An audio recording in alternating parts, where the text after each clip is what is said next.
Hello friends.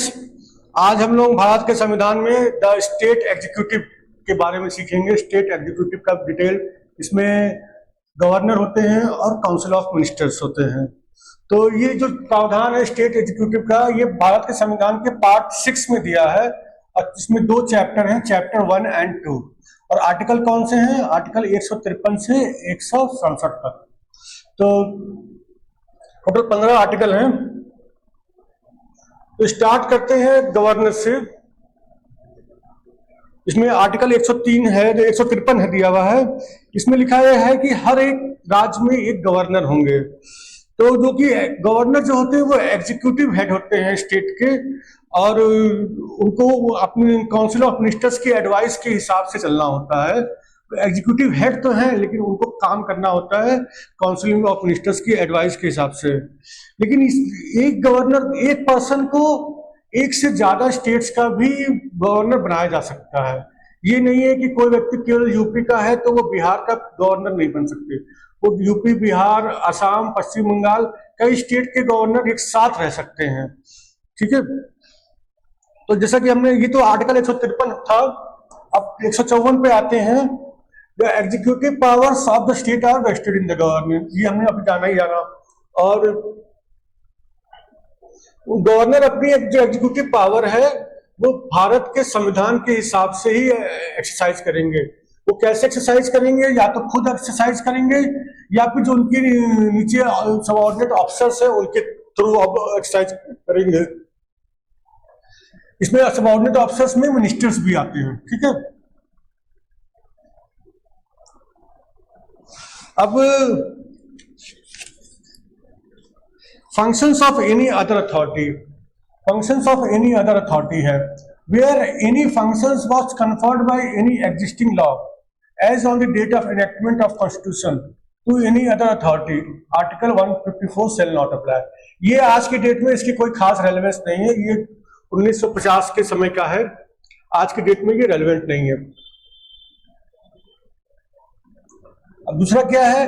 The parliament और the legislature of the state can confirm functions on any authority subordinate to the governor by making a law. जो authorities governor के नीचे हैं उनको भी कुछ functions दिए जा सकते हैं पार्लियामेंट द्वारा एक कानून बना करके। ठीक है। और सिर्फ पार्लियामेंट द्वारा नहीं, विधानसभाएं भी, स्टेट लेजिस्लेचर भी ये काम कर सकती है। गवर्नर के नीचे के अधिकारियों को भी वो पावर दे सकती है, फंक्शंस असाइन कर सकती हैं। अच्छा, गवर्नमेंट का अपॉइंटमेंट कैसे होता है? ये बहुत इंपॉर्टेंट है। गवर्नमेंट का अपॉइंटमेंट होता है प्रेसिडेंट द्वारा। गवर्नमेंट के पोस्ट, गवर्नर की पोस्ट के लिए कोई चुनाव नहीं होता, किसी प्रकार का कोई चुनाव नहीं, न तो डायरेक्ट पब्लिक द्वारा, न ही एमएलए द्वारा, किसी के द्वारा कोई चुनाव नहीं होता है। बस प्रेसिडेंट एक ऑर्डर इशू कर देते हैं अपनी दस्तखत से, अपनी सील से, उसी में वो नामित कर देते हैं किसी व्यक्ति को कि फला व्यक्ति फला स्टेट का गवर्नर होंगे। तो इसीलिए गवर्नर जो होते हैं वो एक नॉमिनी होते हैं सेंट्रल गवर्नमेंट के। राष्ट्रपति के एडवाइस पे प्रेसिडेंट अपॉइंट कर देते हैं गवर्नर को, और वो किसी भी पर्सन को कर सकते हैं, कोई चुनाव उनको लड़ना नहीं होता है। अच्छा, गवर्नर के पास क्या क्या इम्यूनिटीज मिलती हैं? कोई लीगल, जो भी उन्होंने ऑफिशियल काम किया उसके लिए वो पर्सनली लायबल नहीं होंगे, लीगली लायबल नहीं होंगे किसी भी काम के लिए। अच्छा, किसी भी प्रकार की क्रिमिनल प्रोसीडिंग्स गवर्नर के खिलाफ स्टार्ट नहीं की जा सकती हैं। उनके पर्सनल, कुछ उन्होंने पर्सनल एक्ट कुछ किया है तो भी वो क्रिमिनल प्रोसीडिंग्स उनके खिलाफ स्टार्ट नहीं हो सकती है। उनको अरेस्ट नहीं किया जा सकता, उनको जेल नहीं भेजा जा सकता। सिविल प्रोसीडिंग स्टार्ट करनी है तो भी कम से कम 2 महीने का नोटिस देना होगा उनके कार्यालय में, तो भी तभी हम सिविल प्रोसीडिंग स्टार्ट कर सकते हैं उनके खिलाफ। गवर्नर के ऑफिस का टर्म कितना होता है, कितने समय के लिए होता है? 5 साल के लिए होते हैं। जिस दिन से वो अपने ऑफिस में एंटर करते हैं उस दिन से 5 साल के लिए। लेकिन अगर उनका टर्म एक्सपायर हो गया है, कोई दूसरा पर्सन सक्सीड नहीं किया है, तब तो वो कंटिन्यू कर जाएंगे जब तक कि दूसरा पर्सन आ न जाए। उनके 5 साल कंप्लीट हो गए हैं तब भी वो कंटिन्यू कर जाएंगे, जस्ट बिकॉज कि दूसरा पर्सन आया नहीं है। ठीक है। गवर्नर का ट्रांसफर भी हो सकता है, एक राज्य से वो दूसरे राज्य में भी ट्रांसफर किए जा सकते हैं, और उनका रीअपॉइंटमेंट भी हो सकता है। रीअपॉइंटमेंट मतलब वो उनका 5 साल पूरा हो गया, फिर से 5 साल के लिए उनको अपॉइंट कर दिया गया सेम राज्य में, तो वो उनको रीअपॉइंट भी किया जा सकता है और उनको ट्रांसफर भी किया जा सकता है दूसरे राज्यों में। ठीक है। प्रेसिडेंट उनको रिमूव भी कर सकते हैं, उनके 5 साल का टर्म पूरा होने से पहले प्रेसिडेंट चाहे तो उनको हटा भी सकते हैं। वो इसीलिए वो गवर्नर तभी तक अपनी पोस्ट होल्ड करते हैं during the pleasure of the president, जब तक प्रेसिडेंट चाहे तभी तक वो अपनी पोस्ट होल्ड करेंगे। प्रेसिडेंट गवर्नर चाहे तो रिजाइन भी कर सकते हैं, राष्ट्रपति को अपना इस्तीफा संबोधित करके भेज दें और वो अपनी पोस्ट से रिजाइन भी कर सकते हैं। क्या क्वालिफिकेशन चाहिए? एक तो वो सिटीजन होने चाहिए गवर्नर बनने के लिए, और उनकी 35 साल उम्र कंप्लीट होनी चाहिए, तभी वो गवर्नर बन सकते हैं। क्या कंडीशंस है गवर्नर के ऑफिस के? कि वो मेंबर नहीं होने चाहिए किसी भी पार्लियामेंट के, किसी हाउस के, राज्यसभा लोकसभा के मेंबर नहीं होने चाहिए, किसी भी राज्य की स्टेट लेजिस्लेचर के मेंबर नहीं होने चाहिए। और अगर ऐसा कोई मेंबर गवर्नर की पोस्ट पे अपॉइंट होता है तो जिस दिन वो अपॉइंट हुए उसी दिन वो उनकी सीट वकेट हो जाएगी मेंबरशिप वाली, जिस दिन वो गवर्नर अपॉइंट हुए। उन्हें कोई भी ऑफिस ऑफ प्रॉफिट होल्ड नहीं करना होगा गवर्नमेंट के अंडर में। ठीक है। गवर्नर के एमोल्यूमेंट्स क्या है, फैसिलिटीज क्या है? उनको ऑफिशियल रेजिडेंस मिलेगा बिना किसी किराए के, और दूसरे एमोल्यूमेंट्स मिलेंगी, अलाउंसेस मिलेंगे, प्रिविलेजेस मिलेंगे, जो भी पार्लियामेंट कानून बना के तय करे। ठीक है। और कभी भी उनके कार्यकाल के दौरान उनकी एमोल्यूमेंट्स या उनके अलाउंसेस को घटाया नहीं जाएगा। और जैसे अगर कोई व्यक्ति 2 या 2 से अधिक राज्यों का गवर्नर अपॉइंट कर दिए गए हैं तो क्या हर राज्य में उनको तनख्वाह मिलेगी, अलाउंसेस मिलेंगे? नहीं मिलेगा, एक ही राज्य में, और उस पैसे को वो सभी राज्य आपस में बंटवारा कर लेंगे। उस खर्चे को वो किस तरह से बंटवारा करेंगे, ये प्रेसिडेंट ऑर्डर देंगे कि इस तरीके से इस खर्चे का बंटवारा होगा। ठीक है। अच्छा, ओथ लेना होता है गवर्नर को हमेशा, बिना ओथ के वो अपनी कुर्सी पर चार्ज नहीं ले सकते। तो कौन ओथ लेगा? गवर्नर को लेना होगा, या फिर कोई व्यक्ति अगर गवर्नर के फंक्शंस को डिस्चार्ज कर रहा हो टेम्परेली तो उसको भी ओथ लेना होगा। कब लेना होगा? अपने ऑफिस में एंटर करने से पहले। कौन ओथ दिलाएगा? जो उस राज्य के चीफ जस्टिस होंगे, हाई कोर्ट के, उस राज्य के हाई कोर्ट के चीफ जस्टिस होंगे, वो दिलाएंगे। और अगर वो नहीं उपलब्ध है तो उसी हाई कोर्ट के सीनियर मोस्ट जज।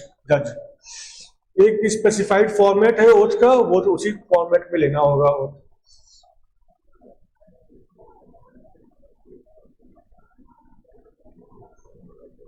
ठीक है। अब जैसे आर्टिकल 161 है, इसमें पार्डन करने की पावर दी गई है गवर्नर को। कुछ पनिशमेंट्स में, कुछ सेंटेंस में गवर्नर को पावर दी गई है। आर्टिकल 161 पढ़ लेते हैं। The governor of a state shall have the power to grant pardons, reprieves, respites और रेमिशंस ऑफ पनिशमेंट, और टू सस्पेंड, रेमिट और commute the sentence of any person convicted of any offense against any law relating to a matter to which the executive power of the state extends। ठीक है। Governor के पास क्या power है? किसी भी punishment का को वो पार्डन दे सकते हैं, रिप्राइव दे सकते हैं, रिस्पाइट दे सकते हैं, रेमिशन दे सकते हैं। कोई भी पनिशमेंट में पार्डन क्या? पूरी तरीके से माफ कर दिया क्राइम। ठीक है। और कोई पेनल्टी नहीं लगेगी, कोई पनिशमेंट नहीं होगा। रिप्राइव क्या? थोड़ा सा टेम्परेरी पोस्टपोन कर दिया पनिशमेंट को। जैसे किसी को डेथ सेंटेंस है तो कुछ समय के लिए उसकी डेथ की पेनल्टी टाल दी गई। रिस्पाइट मतलब थोड़े समय के लिए मतलब ब्रीदर दे दिया गया, उनको थोड़ा सा समय की छूट दे दी गई, रेस्ट दे दिया गया। A short period of rest और रिलीफ फ्रॉम पनिशमेंट और सेंटेंस। जैसे एक प्रेगनेंसी वगैरह है तो उस केस में एक छोटा समय उनको रिलीफ दे दिया गया। रेमिशंस रेमिशन का मतलब सजा का टेन्योर कम कर देना, ठीक है, 10 साल की सजा को 8 कर दिया गया, 8 साल की कर दिया गया, ये रेमिशन हो गया। और क्या कर सकते हैं गवर्नर? किसी भी सेंटेंस को वो सस्पेंड कर सकते हैं, रेमिट कर सकते हैं, कम्यूट कर सकते हैं। आइए देखिए क्या होता है। सस्पेंड मतलब delaying of service of a sentence after being found guilty. Suspend का मतलब सजा शुरू होने को डिले कर सकते हैं, वो कि अभी तुरंत शुरू नहीं होगी, कुछ समय बाद सजा शुरू होगी।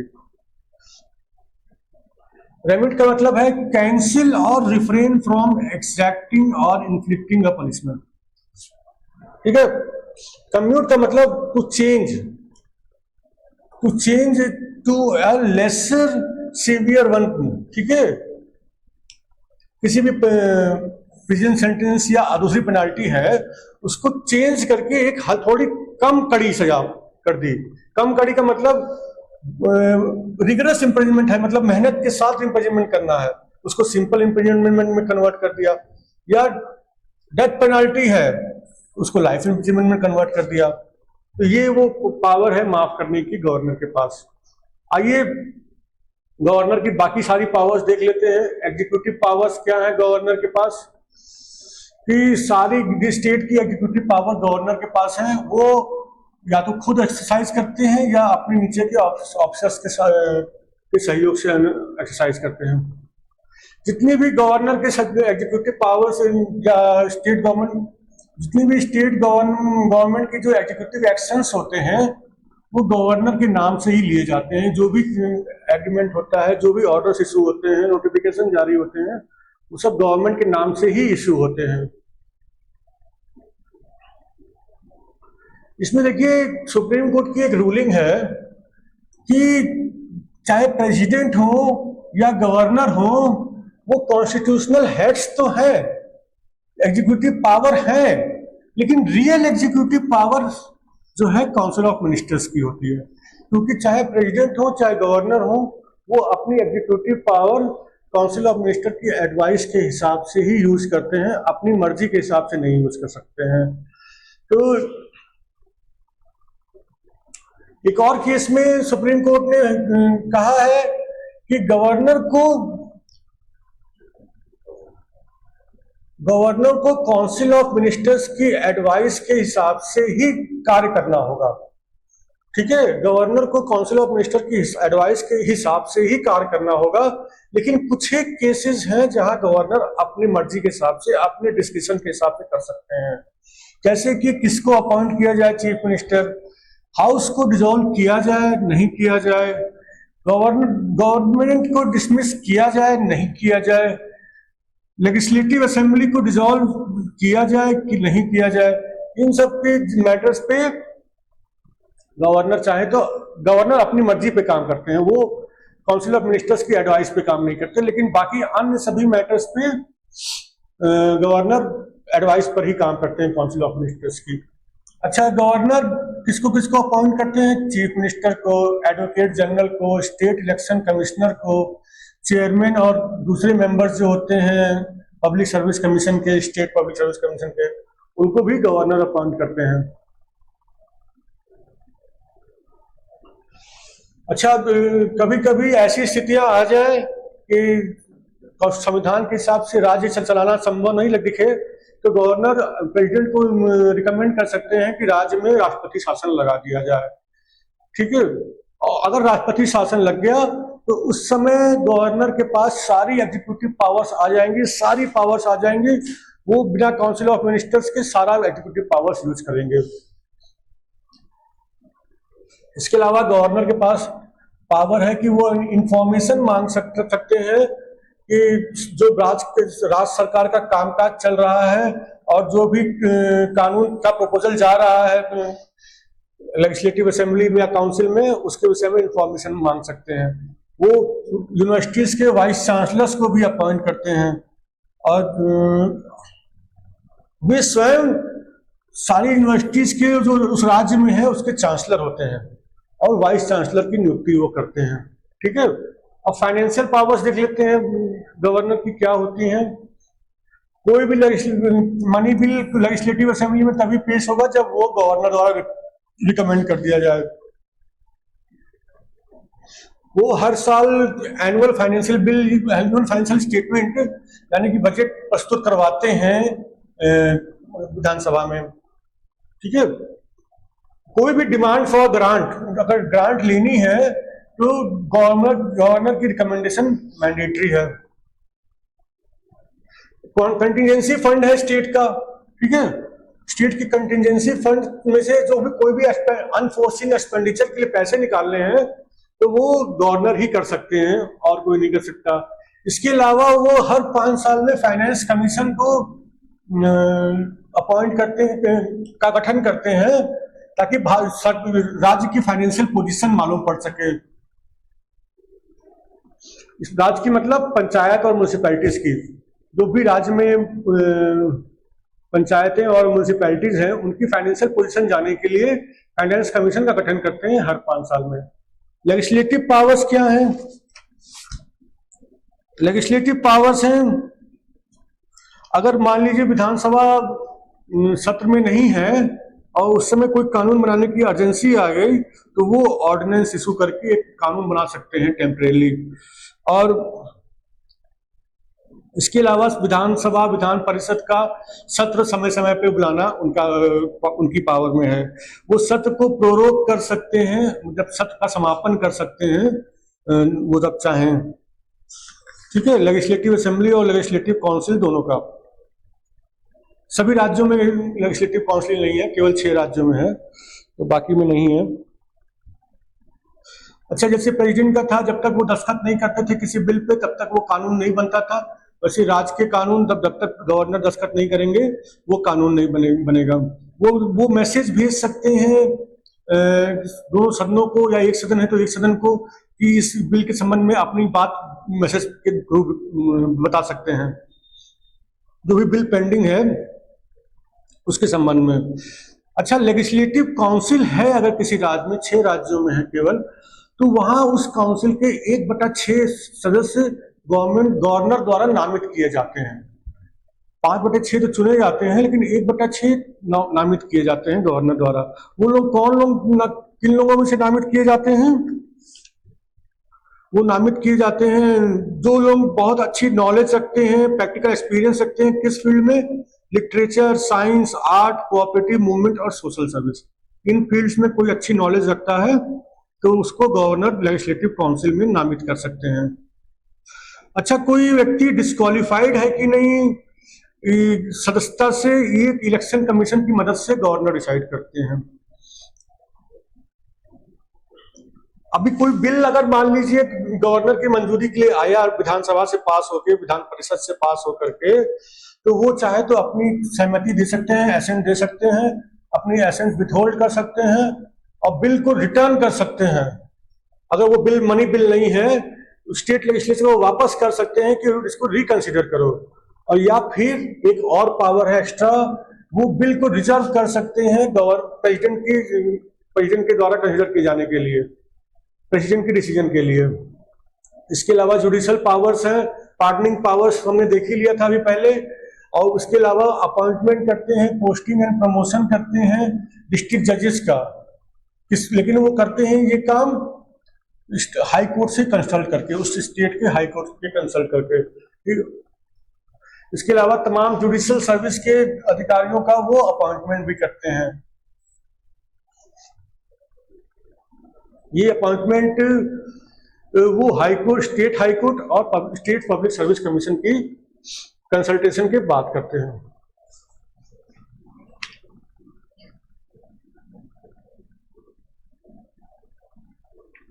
अच्छा, अब हम लोग थोड़ा सा काउंसिल ऑफ मिनिस्टर्स देख लेते हैं।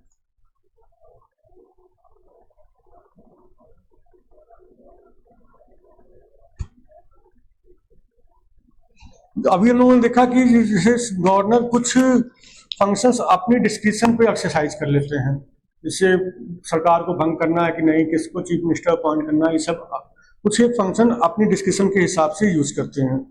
लेकिन बाकी सारे फंक्शंस उन्हें काउंसिल ऑफ मिनिस्टर की एडवाइस के हिसाब से ही एक्सरसाइज करने होंगे, अपनी मर्जी के हिसाब से नहीं करने होंगे। इसमें चीफ मिनिस्टर उसके काउंसिल ऑफ मिनिस्टर्स के हेड होते हैं, जो वो एडवाइस करेंगे वही उन्हें करना होगा। ठीक है। अच्छा, ये मान लीजिए मुद्दा उठ जाए कि इस मुद्दे पे गवर्नर अपना डिस्क्रिप्शन यूज करेंगे या फिर काउंसिल ऑफ मिनिस्टर्स की एडवाइस के हिसाब से ही चलेंगे, ये क्या क्या होगा? तो इस विषय में फाइनल फैसला कौन करेगा? गवर्नर करेंगे। गवर्नर कह देंगे कि इस मुद्दे पे मुझे अपना डिस्क्रिप्शन यूज करना अलाउ है, तो वो करेंगे। फिर उन्हें फोर्स नहीं किया जा सकता कि वो काउंसिल ऑफ मिनिस्टर की एडवाइस के हिसाब से चले। ठीक है।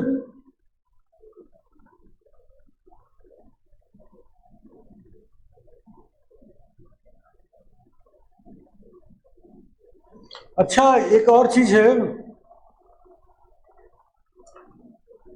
अगर कोई मुद्दा उठ जाए कि उनको गवर्नर को ये अपने डिस्क्रिप्शन के हिसाब से करना चाहिए था, नहीं करना चाहिए था कोई काम, और उन्होंने कुछ काम किया है, तो उस काम की वैलिडिटी क्या होगी? ये कभी इस पे प्रश्न चिन्ह नहीं लगेगा, इस पे कभी कोर्ट केस भी नहीं होगा। अगर गवर्नर ने अपनी मर्जी के हिसाब से कुछ किया है, उन्होंने ये कहा कि ये मेरा डिस्क्रिप्शन है इस काम को करने का, और किया है, तो वो काम वैलिड रहेगा। इसके अलावा कुछ एक क्वेश्चंस हैं जो कभी कोर्ट ऑफ लॉ में नहीं जा सकते। वो क्या है? क्या मिनिस्टर्स ने कुछ एडवाइस गवर्नर को दी थी, और दी थी तो क्या एडवाइस दी थी? ठीक है, ये क्वेश्चंस कभी कोर्ट ऑफ लॉ में इंक्वायर नहीं किए जा सकते। अच्छा, दूसरे प्रावधान क्या है? चीफ मिनिस्टर जो होते हैं वो गवर्नर द्वारा अपॉइंट किए जाते हैं, सबको मालूम है, और बाकी जो मिनिस्टर्स होते हैं गवर्नर द्वारा अपॉइंट किए जाते हैं, लेकिन चीफ मिनिस्टर की एडवाइस पे। चीफ मिनिस्टर जिसको कहेंगे उन्हीं को अपॉइंट किया जाएगा। अच्छा, मिनिस्टर्स कब तक अपना ऑफिस होल्ड करते हैं? जब तक गवर्नर चाहे तभी तक होल्ड करते हैं।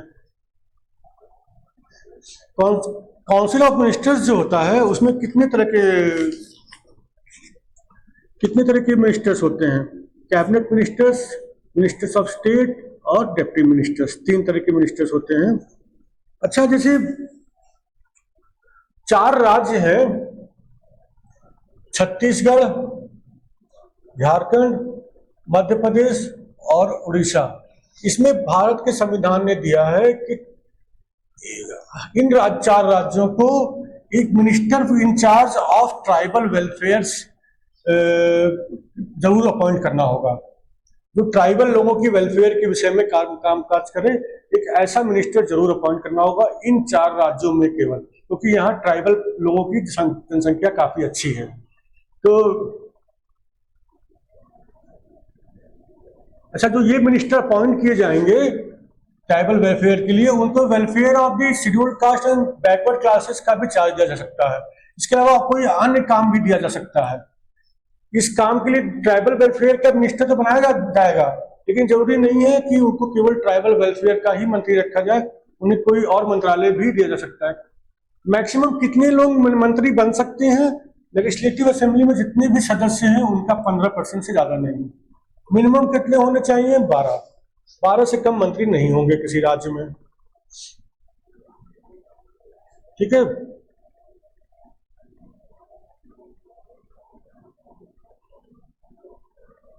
अच्छा, अगर कोई व्यक्ति पार्टी छोड़ने की वजह से मेंबरशिप से डिस्क्वालीफाई हो गया, 10th शेड्यूल में दिया है पैराग्राफ 2 में, पार्टी छोड़ने की वजह से मेंबरशिप से डिस्क्वालीफाई हो गया, तो फिर उसका वो मिनिस्टर बनने से भी डिस्क्वालीफाई हो जाता है। ऐसा नहीं है कि मेंबर बनने से डिस्क्वालीफाई हुआ और मिनिस्टर बना रहे, ऐसा नहीं होगा। ठीक है, मिनिस्टर रहने से भी वो डिस्क्वालीफाई हो जाएगा, मिनिस्टर पद छोड़ना पड़ेगा। तो ये डिस्क्वालिफिकेशन का पीरियड क्या होगा? जिस दिन वो मेंबर बनने से डिस्क्वालीफाई हुआ उसी दिन से वो मिनिस्टर बनने से भी डिस्क्वालीफाई हो जाएगा, उसी दिन से। कब तक डिस्क्वालीफाइड रहेगा? जिस दिन उसकी मेंबरशिप का पीरियड खत्म होता नॉर्मली, उस दिन तक, या फिर अगर उससे पहले वो चुनाव जीत करके आ गया, कोई दूसरा चुनाव लड़ करके आ गया, उस दिन तक, दोनों में से जो भी पहले हो, उस पहले वाला दिन निकाल लीजिए, उस दिन तक वो डिस्क्वालीफाइड रहेगा। ठीक है। Council of minister collectively responsible होते हैं लेजिस्लेटिव असेंबली को, ठीक है। इसका मतलब कि सारे मिनिस्टर्स जॉइंटली रिस्पॉन्सिबल है लेजिस्लेटिव असेंबली को, चाहे मिनिस्टर कोई उस मंत्रालय का वो मिनिस्टर नहीं है तब भी वो जॉइंटली रिस्पॉन्सिबल है। ओथ लेना होता है सभी को, 3rd शेड्यूल में दिया गया है फॉर्मेट, सारे मिनिस्टर्स को ओथ लेना होगा, ये मैंडेटरी है। कोई व्यक्ति अगर मेंबर नहीं है वहां का विधानसभा या विधान परिषद का और उसको मंत्री बनाया जाता है तो उसको मैक्सिमम 6 महीने में मेंबर बनना होगा किसी सदन का, नहीं तो वो उसको मंत्री पद छोड़ना होगा, ठीक है। एक नॉन मेंबर को भी मंत्री बनाया जा सकता है लेकिन मैक्सिमम 6 महीने के लिए। सैलरी अलाउंसेस क्या होंगे मिनिस्टर्स के, ये स्टेट लेजिस्लेचर डिसाइड करता है। Advocate general of the state, जैसे अटॉर्नी जनरल होते हैं सेंटर में, ऐसे स्टेट में एडवोकेट जनरल होते हैं। आर्टिकल 165 दिया हुआ है। गवर्नर अपॉइंट करते हैं अपने स्टेट का एडवोकेट जनरल। अच्छा, किसको अपॉइंट कर सकते हैं? जो व्यक्ति क्वालिफाइड है जज बनने के लिए हाई कोर्ट का, उसी व्यक्ति को अपॉइंट कर सकते हैं। और क्वालिफिकेशन क्या क्या होगी उस व्यक्ति की? या तो उस व्यक्ति ने 10 साल तक जुडिशियल ऑफिस में काम किया हो, भारत देश के किसी भी क्षेत्र में 10 साल तक, और या फिर 10 साल तक उसने एडवोकेट का, हाई कोर्ट के एडवोकेट का काम देखा हो। ये जरूरी नहीं है कि एक ही हाई कोर्ट में लगातार 10 साल रहे हो तो एडवोकेट रहे हो, वो 2-3-4 एडवोकेट में वो कंटिन्यूटी होना चाहिए। एक हाई कोर्ट से नेक्स्ट दूसरे हाई कोर्ट में चले गए, फिर तीसरे में चले गए, कंटिन्यूअस रहे, टोटल मिला के 10 साल रहे तो भी वो क्वालिफाइड रहेंगे, ठीक है। ड्यूटीज क्या होती है एडवोकेट जनरल की? गवर्नमेंट, स्टेट गवर्नमेंट को एडवाइस देना लीगल मैटर्स पे, ठीक है। जो भी उनको एडवाइस मांगी जाए उस पर एडवाइस देना। कोई भी लीगल टाइप की ड्यूटीज उनको दी जाए, वो गवर्नर द्वारा असाइन की जाए तो उसको भी करना। इसके अलावा भारत के संविधान या भारत के किसी कानून द्वारा कोई ड्यूटीज दी गई है तो उसको भी करना। तो एडवोकेट जनरल भी जब तक गवर्नर चाहेंगे तभी तक अपने ऑफिस में रहेंगे और उनका रेम्युनरेशन भी गवर्नर ही डिसाइड करते हैं। आर्टिकल 166 पे आ जाते हैं। Conduct of business of the government of a state. सारे एग्जीक्यूटिव एक्शंस गवर्नर के नाम से ही लिए जाते हैं और जो भी council of ministers orders issue करते हैं वो गवर्नर के नाम से ही इशू करते हैं, ठीक है।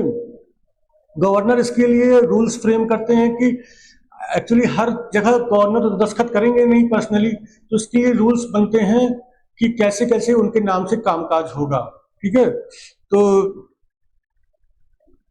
और अगर उसकी इस रूल के हिसाब से ऑथेंटिकेट किया गया है, किसी पर्सन ने साइन किया है गवर्नर के बिहाफ पे, तो इसलिए उसको चैलेंज नहीं कर सकते कि गवर्नर ने खुद दस्तखत नहीं किए हैं।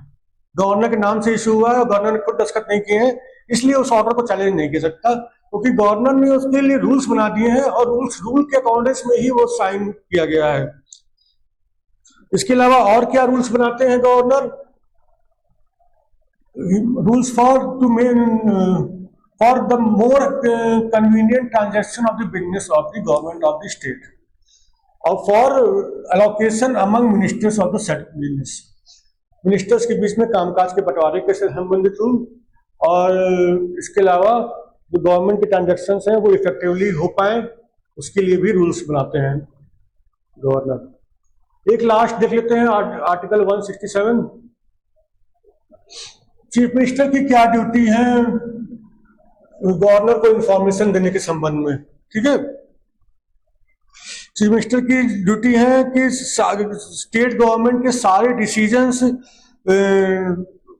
जो administration of the affairs of the state से संबंधित है, स्टेट एडमिनिस्ट्रेशन से संबंधित डिसीजन को कन्वे करें गवर्नर को, और जो भी कानून बनने का प्रपोजल है जो स्टेट लेजिस्लेचर में जा रहा है उसको गवर्नर को कन्वे करें, बताएं। अगर गवर्नर स्वयं से मांगे उस इंफॉर्मेशन को, तो भी चीफ मिनिस्टर की ड्यूटी है कि वो कन्वे करें। और अगर मान लीजिए कोई मिनिस्टर ने कोई डिसीजन लिया है जो पूरी काउंसिल ऑफ मिनिस्टर्स द्वारा कंसिडर नहीं किया गया है, एक सिंगल मिनिस्टर ने कोई डिसीजन लिया है, तो गवर्नर चाहे तो वो भेज दे कि भाई ये डिसीजन को पूरी काउंसिल ऑफ मिनिस्टर कंसिडर करे एक बार। ये डिसीजन के एक सिंगल मिनिस्टर द्वारा लिया गया है, तो गवर्नर चाहे तो चीफ मिनिस्टर को कह दें कि भाई ये सिंगल मिनिस्टर द्वारा लिया गया है, इसको पूरी काउंसिल ऑफ मिनिस्टर्स के पास भेज करके कंसिडर करवा लीजिए एक बार। ठीक है फ्रेंड्स, थैंक यू।